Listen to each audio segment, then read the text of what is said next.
नमस्कार। आज हम पढ़ने जा रहे हैं हिंदी व्याकरण अनुच्छेद लेखन, जिसे अंग्रेजी में पैराग्राफ राइटिंग कहा जाता है। अनुच्छेद लेखन किसी विषय से संबंधित भावों या विचारों को केवल एक अनुच्छेद में कम शब्दों में लिखना अनुच्छेद लेखन कहलाता है। यह निबंध का लघु छोटा रूप होता है।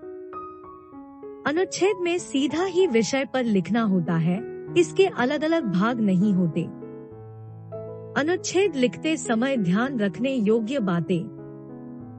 स्पष्ट शीर्षक चुनें। समय से पहले बताएं कि आप क्या लिखने जा रहे हैं। संक्षिप्त और स्पष्ट रूप से लिखें। संबंधित सामग्री को समय से पहले बताएं। प्रसंग को समाप्त करने के लिए संकेत दें। अनुच्छेद को केवल एक ही अनुच्छेद में लिखना चाहिए। अनुच्छेद लिखने से पहले रूपरेखा अवश्य बनानी चाहिए। संकेत बिंदुओं को ध्यान में रखकर ही अनुच्छेद लिखना चाहिए। अनुच्छेद में विषय के किसी एक ही पक्ष का वर्णन करें। छोटे छोटे वाक्यों का प्रयोग करना चाहिए। भाषा सरल, सहज, सजीव, प्रभावशाली होनी चाहिए। एक ही बात को बार बार दोहराना नहीं चाहिए।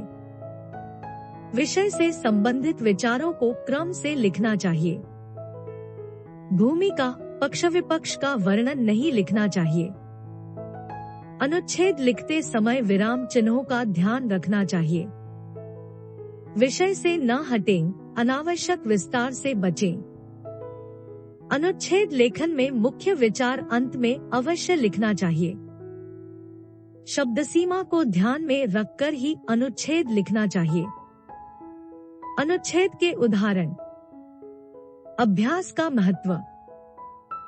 यदि निरंतर अभ्यास किया जाए तो असाध्य को भी साधा जा सकता है। ईश्वर ने सभी मनुष्यों को बुद्धि दी है, उस बुद्धि का इस्तेमाल तथा अभ्यास करके मनुष्य कुछ भी सीख सकता है।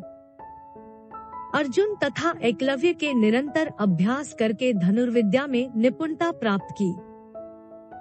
उसी प्रकार वरदराज ने, जो कि एक मंदबुद्धि बालक था, निरंतर अभ्यास द्वारा विद्या प्राप्त की और ग्रंथों की रचना की।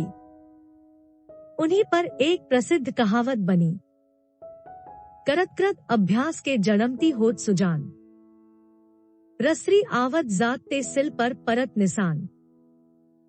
यानी जिस प्रकार रस्सी की रगड़ से कठोर पत्थर पर भी निशान बन जाते हैं, उसी प्रकार निरंतर अभ्यास से मूर्ख व्यक्ति भी विद्वान बन सकता है। यदि विद्यार्थी प्रत्येक विषय का निरंतर अभ्यास करें, तो उन्हें कोई भी विषय कठिन नहीं लगेगा और वे सरलता से उस विषय में कुशलता प्राप्त कर सकेंगे। धन्यवाद।